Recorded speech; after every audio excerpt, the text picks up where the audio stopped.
ఒక్కసారి కొమ్మూరి గోల్డ్ కి కాల్ చేయండి. తాకట్లో ఉన్న మీ బంగారాన్ని విడిపించి మార్కెట్ ప్రైస్ కి వాళ్ళు కొనుక్కుని మిగతా డబ్బులు మీకు ఇచ్చేస్తారు. అందరికీ నమస్కారం. వెల్కమ్ టు మనం టీవీ. నేను మీ పవన్ బేస్వాడ. ఏపీ మద్యం కుంభకోణంలో నిందితులుగా ఉన్నటువంటి ధనుంజయ రెడ్డి, కృష్ణమోహన్ రెడ్డి నిన్న అరెస్ట్ అవ్వడం జరిగింది. దీనికి ముందు వారు సుప్రీంకోర్టులో ముందస్తు బెయిల్కు అప్లై చేసుకోవడం జరిగింది. సుప్రీంకోర్టులో చుక్కెదురైన తర్వాత నిన్న సాయంత్రం 7:30 వీరిద్దరిని అదుపులోకి తీసుకోవడం జరిగింది విచారణ బృందం. ఈ నేపథ్యంలో ఇప్పటికే భారతిరెడ్డి కాళ్లకు ఈ మద్యం కుంభకోణం ఉచ్చు బిగోస్తోందా అన్న వార్తలు వస్తున్న నేపథ్యంలో ఈరోజు ఇప్పటికే గోవిందప్ప బాలాజీ కూడా అరెస్ట్ అయి ఉన్నారు. మేడం చెప్పినట్లే నేను చేశానని చెప్పి ఆయన కొన్ని లీకులు కూడా ఇచ్చినట్టు తెలుస్తోంది. ఇకపోతే ధనుంజయ రెడ్డి, కృష్ణమోహన్ రెడ్డి విచారణలో ఏం చెప్పబోతున్నారని కొంత ఆసక్తి నెలకొంది. దీనిపైన విశ్లేషణ తీసుకుందాం. మనతో పాటు అడ్వకేట్ రజనీ గారు ఉన్నారు. మేడం నమస్కారం. మేడం నమస్తే అండి. సీఎంఓ కార్యదర్శి అదేవిధంగా ఓఎస్డీలు ఇద్దరు అరెస్ట్ అవ్వడం జరిగింది. మద్యం కుంభకోణంలో కీలక నిందితులుగా ఉన్న వీరు గత ప్రభుత్వ హయాంలో జగన్ను అడ్డు పెట్టుకొని అధికార దుర్వినియోగానికి పాల్పడ్డారు. అనేక కుంభకోణాల్లో ముఖ్యంగా మద్యం కుంభకోణంలో వీరిదే ప్రధాన పాత్రగా తెలుస్తోంది. ఇప్పుడు ఈ విచారణలో ఏం తేలబోతుంది అనుకోవచ్చు. తిరిగి ఇది బిగ్ బాస్ మెడకు చుట్టుకునే మరికొద్ది రోజుల్లోనే ఆయన కూడా అరెస్టుకు సన్నాహాలు మొదలయ్యని వార్తలు వస్తున్న నేపథ్యంలో ఎలా చూడాలి ఈ కేసుని? వీరు విచారణలో ఏం చెప్పబోతా ఉన్నారు? నమస్తే అండి. ముఖ్యంగా ఇందాక లేడీ బాస్ గురించి మాట్లాడారు. భారతి గారి దగ్గరికి వెళ్తుందేమోనని. అక్కడ దాకా వెళ్ళదండి. అక్కడ దాకా వెళ్లాల్సి వస్తే మన గౌరవ జగన్ రెడ్డి గారే లొంగిపోతారా, అప్రూవర్ గా మారిపోతారా, నెక్స్ట్ ఆయనే అరెస్ట్ అవుతాడా, ధనుంజయ రెడ్డి గారు లేకపోతే కృష్ణమోహన్ రెడ్డి గారు ఎందుకు అరెస్ట్ అవ్వాల్సి వచ్చింది, అరెస్ట్ అయ్యి ఏ విషయాలు చెప్పాల్సి వచ్చింది, ఏ విషయాలు చెప్పిన తర్వాత నెక్స్ట్ ఏంటి? సో దీంట్లో నాకు తెలుసా అండి, ఒక విషయాన్ని రాష్ట్ర ప్రజలు గ్రహించాలి.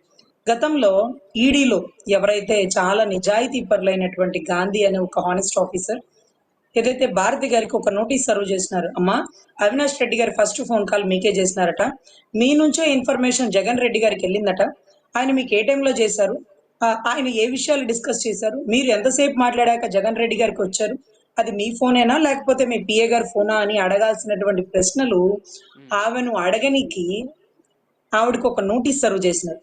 అంటే ఆ నోటీస్ తీసుకున్నాక ఆవిడ రావాలి.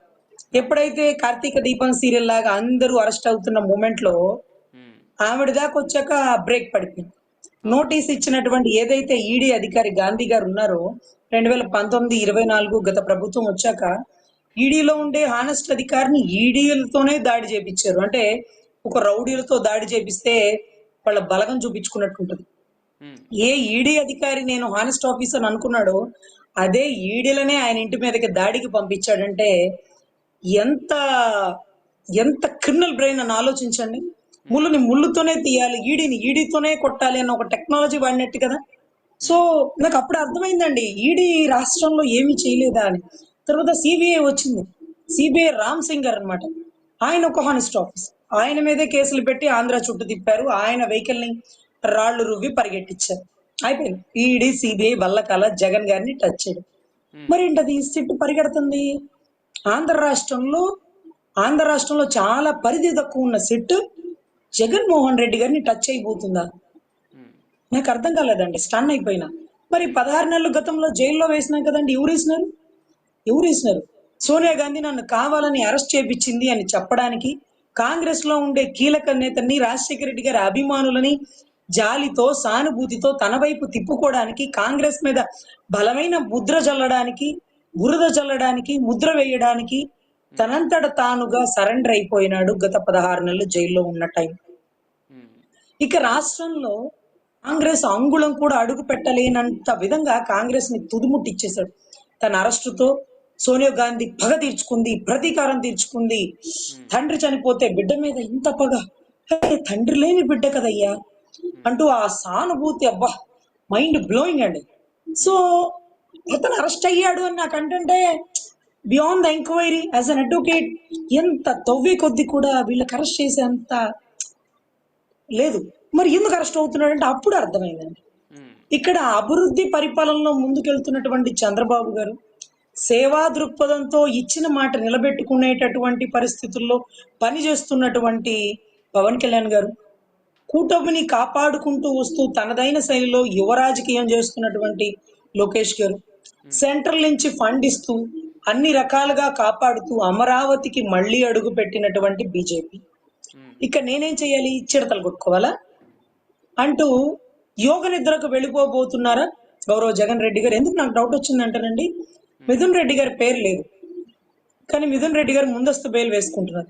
అందరూ నోరు విప్పి సజ్జల శ్రీకాంత్ రెడ్డి గారు లేకపోతే ఇంకొకళ్ళు అందరూ, విజయసాయి రెడ్డి గారు A3 అండి, A3 అరెస్ట్ అవ్వలేదు మీరు చూస్తే. కానీ ఏ33 గోవిందప్ప బాలాజీ గారు ఆయన అరెస్ట్ అయ్యారు. A31 ధనంజయ రెడ్డి గారు, A32 కృష్ణమోహన్ రెడ్డి గారు, వీరిద్దరు వచ్చి ఇప్పుడు సరెండర్ అయ్యారు. ముందస్తు బెయిల్ క్యాన్సిల్ చేశారు. ముసుగులో గుద్దులాట దాక్కోవడం ఎందుకు, వచ్చి విచారణకు సహకరిద్దాం అంటూ వారు కూడా వచ్చేసారు. వారు వచ్చి నోరు విప్పేది దేని పేరు? ఎవరి పేరు నోరు విప్పుతారు? కేవలం రైట్ హ్యాండ్ లెఫ్ట్ గా ఉన్న వ్యక్తులు కాబట్టి వీళ్ళు ఖచ్చితంగా జగన్ రెడ్డి గారి పేరు విప్పుతారు. అదే రకంగా అరవిందో ల్యాబ్స్ నుంచి కొంత డబ్బు తీసుకొని, అరవిందో కంపెనీస్ నుంచి, అదే రకంగా SPY agro distilleries, Aadan distilleries ఒకదానికి ఆదానికి 65 కోట్లు ఇచ్చారంట, SPY ఆగ్రోకి 45 కోట్లు ఇచ్చారంట. ఈ 45 కోట్లు ఇప్పిస్తున్నందుకు గాను 13 కోట్లు కమిషన్ కొట్టేశాడంట మిథున్ రెడ్డి.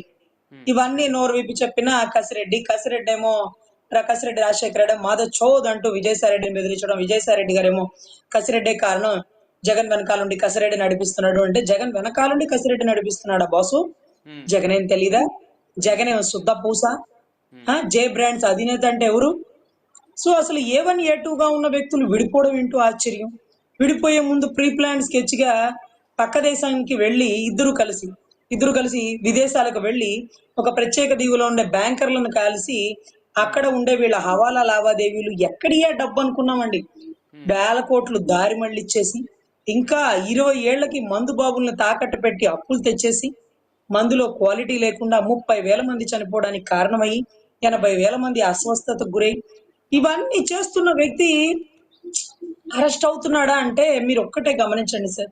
ఆయన పిలిస్తే ముకుల్ రోహిత్ అడ్వకేట్ గారు మా అందరికి సుప్రీంకోర్టులో ఈ వాజ్ ద రోల్ మోడల్, లేకపోతే ఒక టాప్ మోస్ట్ అడ్వకేట్ ఏదేదో చెప్తుంటారు. మేము రెగ్యులర్ గా ఆయనతో టచ్ లో ఉండే వాళ్ళం సుప్రీంకోర్టులో ఉన్న ప్రతిసారి. ఆయన ఆర్గ్యుమెంట్ ఎలా చెప్తారు, ఆయన వెనకాల ఉండి పుస్తకాలు రాసుకునే వాళ్ళు. సో ఆయన 5 కోట్ల పేమెంట్ తీసుకొని అమరావతి రాజధాని కేసు చేయడానికి వచ్చారు.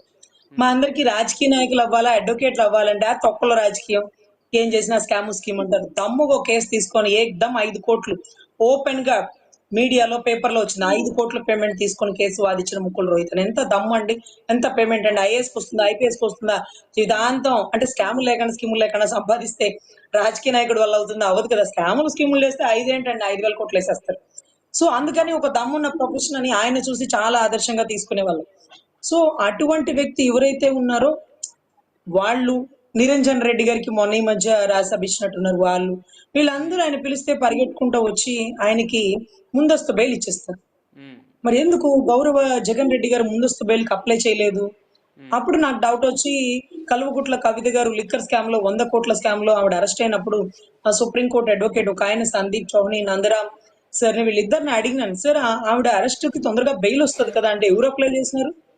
ఆంధ్ర తెలంగాణ వాళ్ళ నాటకాలు. ఓరి నాయనో, మీ రాజకీయం, మీ నట కిరీటులు మేం భరించలేం తల్లి అనుకునే పరిస్థితుల్లో వారు ఒక పిచ్చి అడ్వకేట్లను పెట్టుకుంటూ బెయిల్ వస్తున్నట్టు రానట్టు ఏదేదో చేస్తూ నాటకాలు వేస్తూ బెయిల్ రానికుండా కొన్ని రోజులు పెట్టి ఆ తర్వాత ఆవిడ బయటకు వచ్చి 10 బలం పుంజుకొని రాజకీయ ప్రచారం చేసుకున్నారు. ఆడబిడ్డని నన్ను జైల్లో వేస్తారా? కల్వకుట్ల కవిత అయినటువంటి నన్ను జైల్లో వేస్తారా? కేసీఆర్ కూతుర్ని నన్ను జైల్లో వేస్తారంటే ప్రాపకండా బిగిన్ చేసింది. ఇప్పుడు కూడా గౌరవ జగన్ రెడ్డి గారు తనంతట తాను సరెండర్ అయిపోవడానికి ఫిక్స్ అయ్యారు. సో సిట్ అధికారులు వీళ్ళందరూ నోరు విప్పుతారు, ఆయన పేరు చెప్తారు, ఆయన అతి తొందరలో అరెస్ట్ చేస్తారు. ఆయన కొన్ని సంవత్సరాలు కాదు, కొన్ని నెలలు, ఒక 16 నెలల గతంలో ఉన్నారు కదా, ఇప్పుడు 1 సంవత్సరం 2 ఏళ్ళు ఉంటారేమో నాకు తెలుసు లోపల ఉండాలని ఆయన అనుకుంటున్నారు. ఆయన 2 ఏళ్ళు లోపలికున్నాక బయటకు వచ్చాక చివరి 2 ఏళ్ళు పాదయాత్రలు, సానుభూతి యాత్రలు, ఓదార్పు యాత్రలు, ఈ లోపు ఎంతమందిని పంపిస్తారు? 100% సార్. ఎందుకంటే నేను ఒకటే చెప్తున్నాను సార్, సిట్ పట్టుకునింది వాళ్ళు నోరు నిజాలు చెప్పారంటే జగన్ గారి పేరు చెప్పే దమ్ము, ధైర్యం, ఆయన అరెస్ట్ చేసేంత కెపాసిటీ అక్కడ ఉండేటటువంటి అప్రూవర్ గా మారిపోయేవారు ఎవరికి లేదండి. ఆయన నా పేరు చెప్పండి, ఈ టైంలో చెప్పండి, లేకపోతే ఈ ఆర్గ్యుమెంట్ లో చెప్పండి అంటూ ఇంతమంది A33 వరకు ఉన్నారంటే ఇంకా దాని తర్వాత ఎంతమంది ఉన్నారో లిస్ట్ మీరు చూడండి. ఇంతమంది ఒక లిక్కర్ స్కామ్ లో ఉన్నారు. దాని పేరు జే బ్రాండ్స్. A1 గా కసిరెడ్డి రాజశేఖర్ గా, A3 గా విజయసాయి రెడ్డిగా, మిథున్ రెడ్డిగా, ఇలా చాలా మంది పేర్లవి వచ్చేస్తుంటాయేమో బహుశా. కానీ జగన్ రెడ్డి గారి పేరు ఆయన అనుకున్నప్పుడే వచ్చింది. ఆయన ఏ బెయిల్ కి అప్లై చేయకుండా సరెండర్ అయిపోతారు. సానుభూతి యాత్ర కొట్టేస్తారు. కానీ నేను ఒకటే విజ్ఞప్తి చేసుకుంటున్నానండి. ఏదైతే సిట్ అధికారులకి మందులో క్వాలిటీ లేకుండా అమ్ముతున్నారు. దానివల్ల ప్రాణాలు పోతున్నాయి అంటూ గతంలో పురంధేశ్వర్ గారు ఒక స్టేట్మెంట్ ఇస్తే ఉమ్, వెంటనే పురంధేశ్వర్ గారిని గౌరవ ఏ2 విజయసాయి రెడ్డి గారు అంటారు, ఏమోనమ్మా మందులో క్వాలిటీ ఎలా ఉందో నీకెలా తెలుస్తుంది, నీకేమన్నా తాగే అలవాటు ఉందేమో, నాకైతే లేదు అంటూ అసభ్యంగా అసలు అనాలోచితమైన మాటల్ని, అనకూడని మాటల్ని, ఆడవాళ్ళని అవమానిస్తూ ఆయన మాట్లాడిన మాటలు మాకు గుర్తున్నాయండి. ఇప్పుడు అదే విజయసాయి రెడ్డి గారు బయటకు వచ్చి శుద్ధపూసలాగా అంతా కసిరెడ్డి రాజశేఖర రెడ్డి చేస్తున్నాడు, జగన్ వెనకాలండి, అనవసరంగా ఇతను జగన్ కి పరిచయం చేశానంటున్నాడే కానీ అవును అవును దీని వెనకాల జగనే ఉన్నాడు, జగనే చేశాడు, జగనే చేయిస్తున్నాడు. లిక్కర్ లో పాలసీల వల్ల వేల కోట్లు దారి మళ్లించడం కోసం లిక్కర్ పాలసీ రూపొందించడం, మా ఇంట్లో రూపొందించడం బిగిన్ చేసినాం, తర్వాత ఇంకొకరి ఇంట్లో రూపొందించడం బిగిన్ చేసినాం, లేకపోతే పార్టీ ఆఫీస్ లో రూపొందించడం, ఇవన్నీ కూడా వాళ్ళలో వాళ్ళే చెప్తున్నారండి. సజ్జల శ్రీకాంత్ రెడ్డి గారు చెప్పే వరకు ఎక్కడో అటవీ మూలలో ఉండేటటువంటి ఏ33 గోవిందప్పరాజప్ప అరెస్ట్ అవుతుంది. అదే సజ్జల శ్రీకాంత్ రెడ్డి గారు చెప్పారు, జగన్ రెడ్డి గారే మాతో ఇలా చేపించారు. మరి జగన్ రెడ్డి గారిని అరెస్ట్ చేయాలి కదా, కేజ్రీవాల్ గారిని అరెస్ట్ చేసినారు కదా. కేజ్రీవాల్ గారు అంటే వీళ్ళకి సానుభూతి పండొచ్చు పండకపోవచ్చు, కానీ మన జగన్ రెడ్డి గారు నట కిరీటి, నట విరాట్, నట సార్వభౌమలాగా ఆయన మామూలుగా పంట పండించరండి. అసలు సాక్షిలో ఏం రాయాలో తెలియట్లేదు. అవతలని పొగడ్డం మనసు ఒప్పదు. లేకపోతే జరుగుతున్న వాస్తవాలను బయటికి చెప్పే ధైర్యం ఉండదు. అంటే జగన్ గారి గురించి రాసుకోవాలి కాబట్టి ఇవాళ 1వ రోజు జగన్ గారు జైలు యాత్రలో ఎలా ఉన్నారు, ఏం తిన్నారు. అవును మరి అసలు జైల్లో దోమలు ఉండక రంభా ఊరవసలు ఉంటాయా అన్న మాట్లాడినటువంటి కొడాలని ఈ ముసలోడికి అన్ని కావాలా అన్నట్టు, ముసలోడు బానే ఉన్నాడు రే, 75 ఏళ్లకి కుర్రోళ్ళ పనిచేస్తుండు. పాపం తమరు మాత్రం ఏదో గుర్తు తెలియని వ్యాధితో బాధపడుతూ ముఖాన్ని కూడా చూపించుకోలేని పరిస్థితి. ఇకపోతే వల్లభనేని వంశీ గారు ఏదైతే తల్లి బోనమ్మన్ అన్న మాట కోసం ఈ రోజు తలకి రంగు ఇవ్వరు అనుకుంటండి ఆ జైల్లో. అసలే రంగు లేకపోతే ఆయన అవతారం చూడలేకపోతున్నాం. ఏ 85 ఏళ్ల మనిషో లేకపోతే ఏ తమిళ సినిమాలో విలనో లాగా ఉన్నారండి. అదే అసలు చెప్తున్నారు ఏదో వీళ్ళందరూ రాజశేఖర్ శేషు సినిమాలో ఉన్నట్టున్నారంట వల్లభనేని వంశీ గారు. నేను ఒక ఎనలిస్ట్ చెప్తున్నారు మనకి. ఎగ్జాక్ట్లీ అండి. కానీ ఆయన మర్చిపోయానంటే మాత్రం కష్టమే. శేషు కంటే ఏమి గుర్తుండదు ఇలా కొట్టుకుంటూ. ఆ, మేడం శేషు మరి అంటారా మనం గజని. మరొక అంశం పైన కూడా మనం మాట్లాడాల్సింది. Thank you madam, thank you so much for your valuable time. మళ్ళీ మిమ్మల్ని సంప్రదిస్తాం. Thank you ma'am. నమస్తే.